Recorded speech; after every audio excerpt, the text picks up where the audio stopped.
సిద్దిపేట జిల్లా హుస్నాబాద్ పట్టణంలో 3 రోజుల క్రితం అనారోగ్యంతో మృతి చెందిన బీజేపీ సీనియర్ నాయకుడు చిట్టి గోపాల్ రెడ్డి, ప్రభుత్వ రిటైర్డ్ ఉద్యోగి బోంగోని లక్ష్మయ్య మరణించడంతో విషయానికి తెలుసుకున్న కేంద్ర హోంశాఖ సహాయ మంత్రి బండి సంజయ్ కుమార్ వారి కుటుంబ సభ్యులను పరామర్శించారు.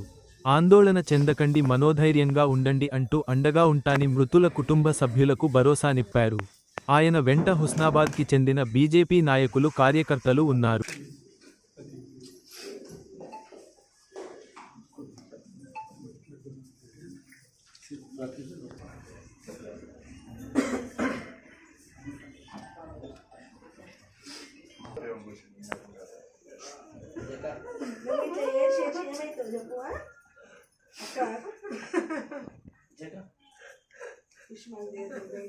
ప్రోగ్రామ్ అన్నీ అయినా చాలా కాదని వెళ్ళిపోతారు.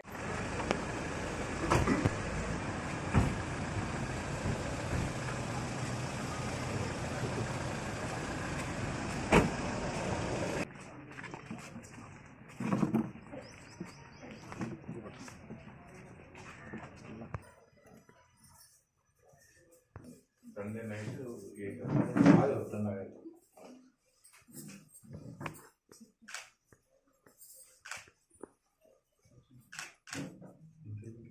81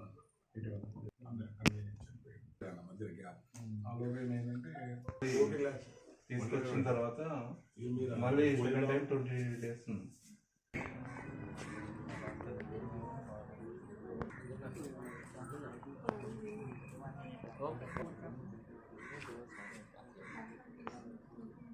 like